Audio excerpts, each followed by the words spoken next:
Hello and welcome to an IEU News Update. I'm Emily Barker.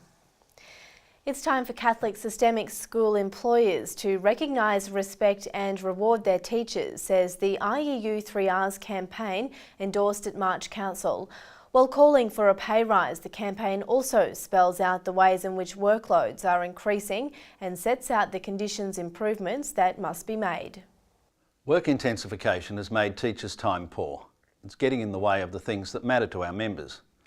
Government policy is changing the nature of teaching and the work of teachers, and the claim associated with this campaign is part of the union's way of addressing it. This is about recognising our teachers as professionals, respecting the work that they do, and rewarding them appropriately. In practice, this means increasing salaries and adjusting working conditions to provide teachers with adequate time and resources to focus on their core teaching work. And in breaking news, Catholic school employers have, without consultation, issued a comprehensive draft agreement to cover teachers and support staff in New South Wales and the ACT. The union has had no part in its development and is outraged that it significantly diminishes conditions and introduces new requirements. More details will follow and 3Rs campaign material will arrive in schools shortly. Display it prominently, talk with colleagues about the 3Rs, stay up to date and prepare to take action. All New South Wales teachers will be soon required to seek or maintain accreditation. But who controls the process? According to IEU General Secretary John Quessy, the answer is not Bosties, but it should be, and teachers must have ownership. Initially, the Institute of Teachers was charged with managing the accreditation of teachers. In fact, the authority for the accreditation of teachers as professionals was never with that body. It was given to teacher accreditation authorities, to TAAs, mostly employers, hundreds of them in our sector, with resultant inconsistencies.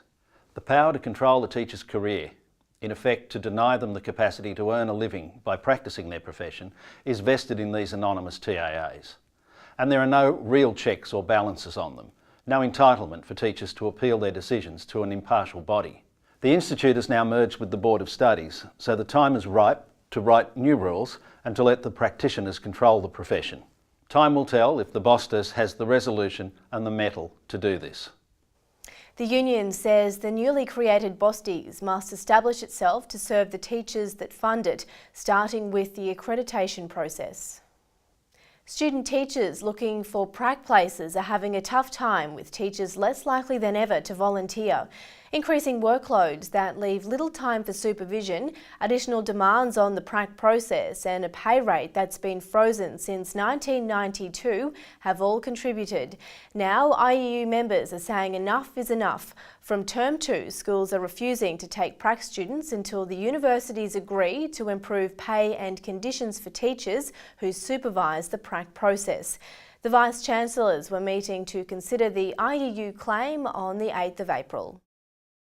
Do you or have you worked in an early childhood service, and would you like to help build the IEU case for pay parity?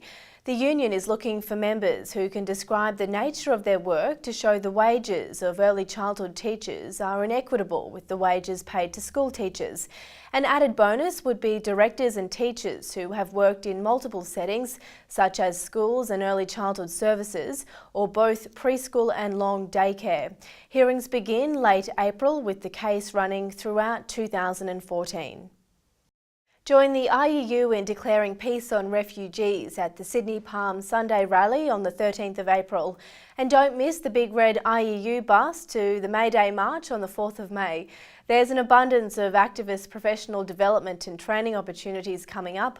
Another one not to miss, the Teach, Survive, Thrive conference to be held in Ultimo and Fairfield in June.